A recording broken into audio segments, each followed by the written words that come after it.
episode of Chicago White Sox, Chicago Cubs Central, Chicago Baseball Central. It's your boy Big Bro, along with your man's Pac Man. We about to talk about the Chicago Cubs and the Chicago White Sox, but y'all already know what y'all gotta do first.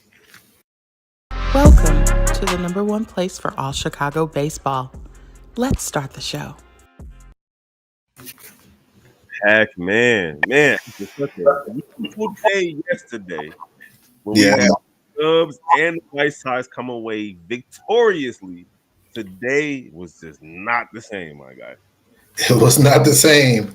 And guess what, fans? I'm not confusing y'all going to sleep, but I'm confusing y'all with the hat and the shirt.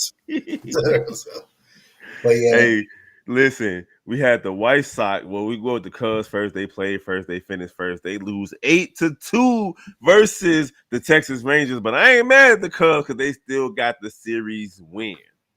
yeah, that's true. If you're going to kick it off with the Cubs, man, there's a lot of things that you look at and what how they performed in this game today is that they had a lot of rally killers. Nico Hunter, two double plays when they could have came back. Love the Erwin Rios home runs that cut the game to two. Then right after that, they couldn't rally. They couldn't get nothing going. And also you seeing Dansby Swanson coming back down to earth. He's probably only had 2 hits in the last 3 games. Something that you want to see. You want to see that Torres start kind of translate out to better adjustments in games. He did adjust when he wasn't getting hit. It looked like teams figuring him out. It looked like that. But this lineup needs Suzuki so bad right now. Yeah, Swanson has 2 strikeouts, but I wouldn't say he came back down to earth just yet. He's still batting 375, so he hovering a little bit. He's still hovering above ground. You dig? Um, the Cubs had 7 hits today, 2 runs in the second inning to keep it close. Um, yeah, the Cubs they tried their best. They didn't do any. They had 7 hits on 2 runs, and 2 errors today, Pac Man. So like they didn't do themselves any favors today. Not at all. They wasn't operating on all facets of baseball right now. And again, I done said this in several videos before. It's about the lineup construction. I mean, they throwing guys out there that never played positions before, starting games. Man, I wanted Trey Mancini to play right field to start the season because Suzuki is out and he having the opening the first game he played right field. He tries to dive and cause a double and bring in the first 2 runs of the game.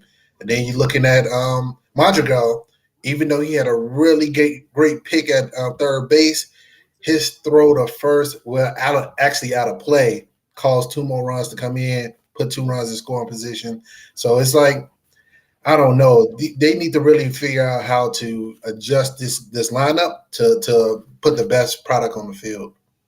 I agree with you. I was hearing some like highlights somewhere. I don't know where it's coming from, but It's coming from me. I don't it got no might not. highlights. No, it might be one of these. There we go. You know how you have ESPN open and so on and so forth. But I close it out. But yeah, man, like the Cubs. I will say this: the 1, 2, 3 hitters are still doing their thing. They all hitting above 500 right now, but the rest of the lineup, their struggles throughout. So the Cubs got some work to do, but they still sitting at 500. So we ain't got nothing really to complain. Like sitting at 500 right now, a lot of teams a lot of people, my bad, aren't really considering the Cubs to be anything that's worth looking at right now. They're still in the rebuild, but sitting at 500 after 8 games, it's pretty good for the Cubs. Hey, I take this win. I take this series win. I'm not mad. Of course, as a fan, you want them to win all 162 games. But that's unrealistic. You got to realize that it's going to be losses, and when you beating yourself in these losses, that makes it ugly. But at the end of the day, I take this series win against the Rangers. They actually put up some mad numbers against the Rangers, and Rangers actually is one of those sleeper teams supposed to come out the West who retooled their team in the all season. They already got the offense the season before in 2022 offseason. When they brought in Marcus Simeons, locked up Seager for 10 years, and then got a Josh Young coming up. Got one of the best young catchers in the game, and Chris Haynes. And then also this offseason they got brought in Jacob DeGrom, John Gray. Re-signed Martin Perez. So they was looking like they was going to be sleepers coming out the AL West. So this is a big team to beat because they came into the series 4-2 and they left 5-4. So I'm not even mad at this win at all. And that's real. That's real talk. Like there was a lot of talk about the Texas Rangers retooling their offense and trying to come in and be contenders this year. Maybe not World Series champion type team, but they definitely did a lot in the offseason to make their team better. Seager went 1 for 4 today. Simeon went 2 for 5 with 1 run and 3 RBIs. And then you also had Lowe with 1 for 5 and Smith 1 for 4, Heim 2 for 4, and Jankowski was 1 for 3, and Thompson was 2 for 4. And Gray came out there and pitched a pretty good game. He threw 100 pitches, 6 hits, but only 2 earned runs, 3 walks, and he had 4 strikeouts today. Yeah, well, Chris, when you look at it when the pitcher get out there and they have 100 pitches getting through 6 innings, you can look at that stat sheet and see no more than 2 runs. You like he pitched an excellent game, but the Cubs pitched themselves. Hit themselves out of innings, hit themselves out of rallies, bailed Gray out at certain points. They could have piled on a lot of runs and everything like that. They struck out in key positions because Gray didn't get his like 3rd and 4th strikeout until like the 5th inning and everything like that. So you look at those things like that. They was making nice contact, but it was just like, man, they was too anxious at times. They didn't want to take these pitches. The Cubs pitchers didn't want to look for their pitches to drive the ball and driving the runs. Nico Horner, he's a contact guy. He's not a guy that's known for his OBP, so he's putting the ball in the play all the time. Not striking out that much, but he also don't walk, so he's not gonna look to see 5 or 6 pitches till he get his pitch. But he was going out there swinging at the second pitches, grounding into double pays when we needed those runs across those plates. And Tyone, or I call him Tyone, but it's probably Tylen over there for the Cubs. He actually had a pretty good game. He gave up 3 earned runs, but he did have 7 strikeouts in 5 innings. Tell me more about what happened with him, because I was watching the White Sox game. Yeah. So again, when you look at the stat sheet and you see a pitcher come in and only hold 3 runs in 5 innings, that's a quality start, right? And you only see that strikeouts only 3 earned runs, 7 strikeouts, 3 walks. You're like, man, that's a pretty good something to build upon. But if you watch the game live, he didn't have a feel for his pitches. He was leaning too much on his curveball, and it was getting too much of the plate. And that was the thing for all the Cubs pitchers that pitched today. Well, Javier Assad too, but Talion, but too much of the plate with his curveball. He gave up too much extra base power. Like 6 of the 10 hits that the Rangers had was all extra base hits from doubles, and triples and everything like that. And Talon gave up pretty much 90% of that. Like every hit that he gave up was a double. It's just like, what's going on? Like you're not executing the plan. Like you're not using the sweeper that they use. You really relying on this curveball that's not breaking like you want to. You're not hitting your spots. I don't know what to kind of make of his starts. I want to go back and look at like a lot of the starts. Is it something? I wouldn't even call it no injuries or anything like that. I'm just thinking there's probably sequences of his pitches. People picking up on his curveball coming out of his hand maybe. And he's just not getting the right grip on it. Maybe his grip is all because his curveball was always one of his best pitches in the early stages of his career. But I think since they tampered with the slider to create a sweeping slider, it's probably throwing the grips off of his other pitches, and it was just getting too much of the plate today. Yeah, even still 7 strikeouts, not too bad. He's 0-2 right now, but he didn't get much run support from the Cubs, and maybe not much defensive support as well. Because like I said, I was watching the White Sox game and the Bulls game. So how did the Cubs defense look today? Cubs defense looked pretty bad. I did mention it a little bit early. Like, man, it's about this lineup construction that actually runs out there with talent. It's like this the second game in Wrigley, and you had the first game that Talon Peach, you had Mastroboni playing right, and Madrigal playing third base.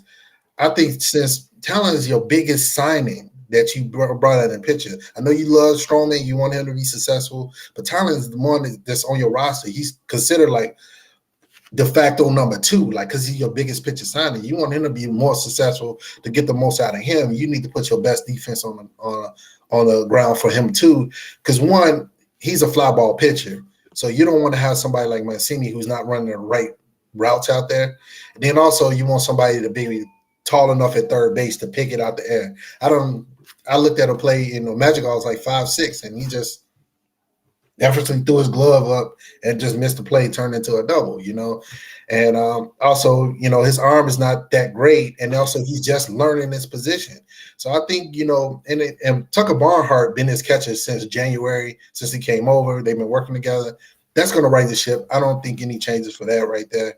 But I think when you put in marquee pitchers, you put in your best defense to make them successful. And that's 2 games that it wasn't it, because like Ross is just experimenting with this lineup with Talon out there. Okay. All right. So there you have it. Cubs lose today. What was it? 8-2? 8-2. Hold on. I'm time stamping that part of the conversation. We're gonna put that out there for the people as a short. So yeah, the Cubs fall 8-2 today to the Texas Rangers, but they still win the series, and they actually looking pretty strong, man. Like you see a lot of 300s, high 200s, and even a 400 in their batting average. So offense has come to play today. Patrick Wisdom didn't start, but he was a pitch hitter, but he's been doing his thing today too. So shout out to the Cubs for starting off strong. They should be all right. We're gonna check out one highlight and one highlight only, because when the teams on this channel lose, we only play one highlight. We ain't trying to show all these other clips of what's going on. Check it out. Notice. His body language might have thrown me off. Thompson smashes that ball out to right field. It drops in, base hit. Heim will be waved all the way from first. Bubba Thompson flying into third. He's in there easily. An RBI triple. And it has the Rangers in front 6-2. Now this is a thing of beauty for Bubba Thompson. We love watching him run so much. He drills his ball into right center field. Nobody had a chance at. There you go. You got a triple right there. Hey, I gotta show a highlight. That's the only highlight we gonna show. You feel me? He could have showed the Edward Rios home run, man. It was 420 feet dead center. It's all good. Yeah. Cubs lost, so we got to show what the winning team did. It's going to be the same way on the other side. That's how we do it over here on Chicago White Sox and Chicago Cubs Central, or depending on who you like, it's going to be the Chicago Cubs and the Chicago White Sox Central. But when you lose, you got to see what the other team did. You did. I'll take it. No problem. Now, we're going to move on to the White Sox, and I'm going to do you a favor. We just going to go ahead and start with a White Sox highlight, and we're going to talk about how that game went. Check it out. On the ground to third, Moncada's coming home. Throw is high. Sebi got there, and that is out at the plate. And Cruz is hurt.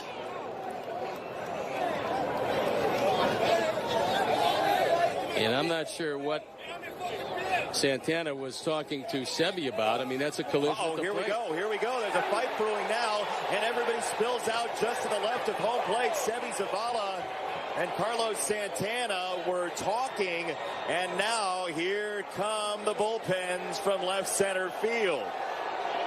Out of nowhere. So there you go. Not much really happened from there, but that might be the first base clearing situation of the MLB, the young MLB season. White Sox fall to the Pittsburgh Pirates 1-0, and they ended up losing the series 2-1 today. The bats that have been pretty much hitting all season, double digits in 8 out of 9 games, did not show up today. What you got for the White Sox for me? And their offense was used up after yesterday. 11 runs yesterday, and then they came in and hit a goose egg. Far too often in Chicago baseball, we don't seen that. They put up so much. The same that happened with the Cubs. They just put up day before 10. They put up 10 runs, and They squeezed out two on just a 2-run homer today. So, and that's interesting that you open up with that particular clip because I was talking to some people on Facebook about that, and I said with that clip and just kind of just analyzing and everything like that, I feel that Sebi showed poor gamemanship because one at the beginning at that clip with the slide, he just falls. When he falls and tags, he says something to Cruz and tosses his helmet, which triggers Santana to say something to him. And it looked like when the scrum happened, Kope come over there to defend him. And I was like, well, that's poor gamemanship. Well, obviously, man, that O'Neal Cruz slid short and he took the tag and he injured himself. He injured himself. Now, as the opposing team, you don't have to go check on this player at all. But more often than not, it happens. Like, man, you see a player of O'Neal Cruz's caliber who's one future of the game right now. You stop and check on this guy. This guy done probably ripped up his knee, something happened. You don't know, you fall down, but you mad because this slide was short. So it's like, I don't think this dugout clearing brawl was necessary. Nobody should have came out the dugout because one, they left O'Neal Cruz laying on the ground, walling around, and he may be lost for the year. And then the focus is gonna be like, what did Sebi say to Cruz that triggered Santana? And I bet you if you go back to every interview at the end, Santana going, "Oh, it's something I can't mention on TV, but we can't wait to play the Sox again." So I mean, it was just an unnecessary situation. We lost probably one of the best superstars that we should be seeing break out this year, and I just think that's just an unfortunate situation. I agree with you, man. Like, I was confused because the Bulls pretty much had the game in hand at that point. So I'm checking out the TV. If y'all don't know, we do live Bulls calls over on Shot Bulls podcast with the Cognac Boys. Follow that on YouTube. But anyhow, I'm looking like, what they tripping on? You feel me? Like, what's going on? Like, Buddy over there hurt. He's literally crumpled on the ground and ain't nobody checking on him, but people arguing and tussling like literally after like 30 seconds of nothing, right? It wasn't like the White Sox was like, doing Israel Adesanya arrows into the ground or nothing while Right. Buddy laying on the ground. So I'm like, what's going on over here? So I agree with you, man. Pittsburgh, they definitely need to figure out something because they definitely won the game today. But at the end of the day, when your star player is on the ground, you go figure out what's going on with him. Stop arguing with the other squad. But the White Sox lost 1-0. Ain't really nothing else to talk about in that game. It wasn't nothing happening for the White Sox at all. This is their first shutout of the year. But if things trend in the direction of how things have been going all season, they should be good by tomorrow when they start with their series versus Minnesota. Who the Cubs got next? Oh, they got the Dodgers next. Ooh, the Dodgers have been on a tear to start the season. Yeah. Jeez. And guess who's been on a tear with the Dodgers? Who's that? The Cubs? No, Jason Hayward. Oh, yeah. Oh, my God. You saying Jason Hayward is on the Dodgers and actually producing? He's producing. He's hitting over 300. Got 3 home runs. They just lost. He just hit his home run. That was yesterday. This third home run yesterday. They got spanked, but he's hitting the ball with authority. Ain't Klay Thompson brother over on the Dodgers too? He hit like 3 home runs earlier this season. He was on the White Sox. Yeah. Well, the Cubs actually fixed Trayce Thompson. So White Sox drafted Trayce Thompson. He was a long time minor league with them. He finally never broke the team. He didn't even get a chance. He got traded to the Dodgers. Seen limited time with the Dodgers. Dodgers released him. Cubs picked him up. And I don't know what the Cubs did to him in the minor leagues. This dude just started hitting home runs out of nowhere. They should have kept him. What they doing? And when he wasn't in part of the outfield pitcher, like what can he do? The guy's 31 years old. He's not part of their pitcher. He's over there with the Dodgers. He's back with the Dodgers as like maybe a 4th outfielder, but he's hitting tanks. When he gets the opportunity, he's hitting tanks. Shout out to Trey Thompson. His brother hit 3s. He hit 3 home runs in the game. I guess he did. Yeah. Man, Pac-Man, it's always good to have you on here. You know I'm going to hold it down while you holding it down, doing the things that you do. But anytime, bro, every time that you ready, we definitely love to have you on here. You know your stuff.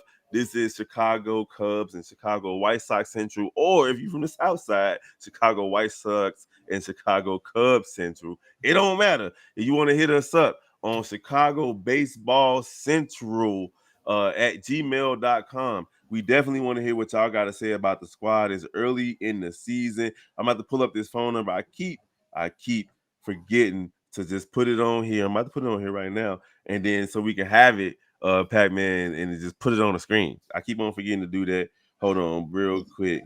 Look, elevating. Y'all gonna get to call in and ask me questions. Oh yeah, it's finna be on point. It's 773-389-6954. That's 773-389-6954. I'm about to put it in there right now. But hey, I'm looking forward to all of the conversations that we have this year, mainly because this is like the first of its kind. When is the last time we had Chicago White Sox and Chicago Cubs conversation in the same spot, bro? I can't even think of it. It's two separate shows when you go online. It's not, you don't divvy it up unless it's national broadcast, and they actually separate it. So you're not talking about Sox, then Cubs right after. You're talking about Sox and the AL Central, then the AL West, and then you're talking about the Cubs. So yeah, I appreciate this. Oh yeah, it's dope because we got to exist in the same space, and there's gonna be times throughout this season that we, hey, we ain't trying to hear what the other person gotta say. Yes, exactly. What is you talking about? So there you go, 773-389-6954. We want to do mailbag episodes with you guys so we can respond to what you have to say. Also, go ahead and comment. Don't forget to follow all the Central channels: NBA Central, Chicago Bears Central, Chicago Bulls Central. We also got the Shy Bulls podcast with the Cognac Boys. We all finna be over there doing our thing for the play-in tournament and the playoffs. So even if the Bulls ain't in it, we still gonna be doing our thing. And you also got the Chicago Sky Central coming up this summer. And who knows when we gonna get to the hockey and the soccer. I don't know about soccer, but we gonna try our best. You dig? Hey, Pac-Man, we rock with you, bro. We appreciate y'all for rocking with us on the shorts and all those things. We got something for you today. We ain't forgot about you. Chicago Baseball Central, Chicago White Sox and Chicago Cubs Central. Peace. We're going to holler at y'all next time.